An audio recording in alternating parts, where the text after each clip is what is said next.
And we get to start with Cesar Cruz. He's a native of Mexico. He's been an educator for 17 years in the U.S. And he is a brother that you don't want to mess with. He fasted once for 26 days for education and scored a victory worth millions for West Contra Costa educational system. He operated an independent school out of his home called the Making Changes Freedom School, which operated for 3 years, and he currently serves as the co-founder of the youth development organization Homies Empowerment Program. Cesar Cruz.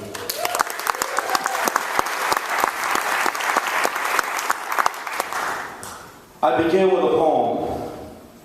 You wonder why I drink, do drugs, steal, rob, and kill?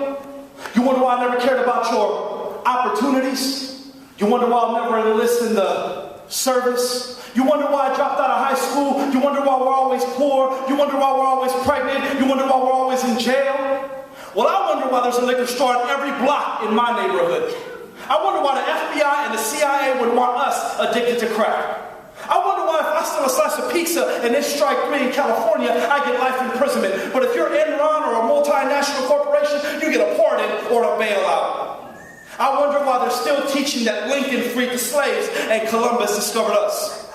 This young man said that education is liberation, but for us, schooling is incarceration. I wonder why News at 11 had my mother as the top story as a welfare queen when we all know that the largest recipients of corporate welfare are these multinational corporations. America, I wonder how it is that you even blame us for the problems that you helped to create. I wonder. Don't you? Gracias and good evening.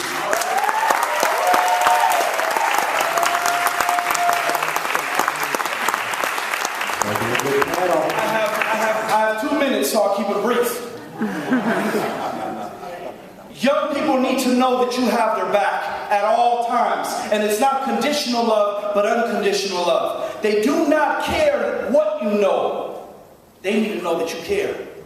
That's number one.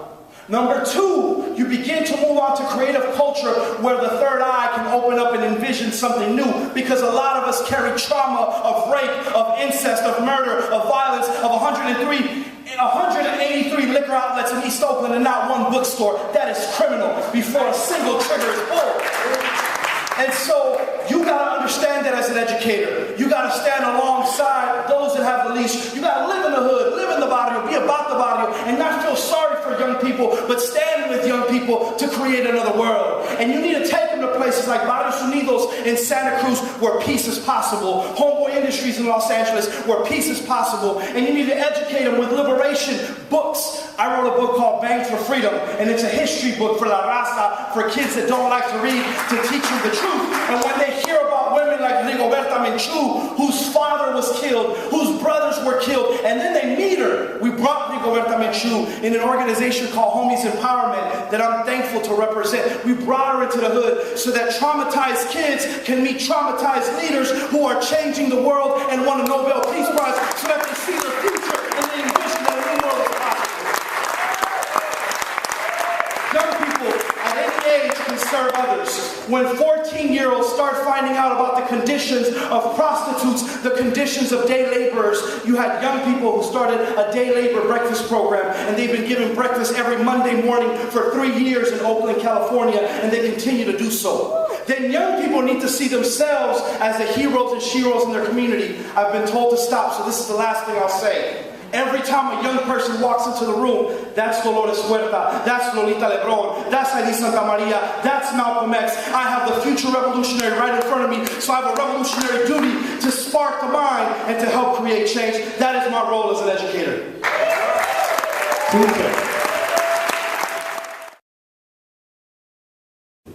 Do you feel that the education community itself is actually engaged in crisis planning? And I know you all have a lot to say. Cesar, I'm going to start with you.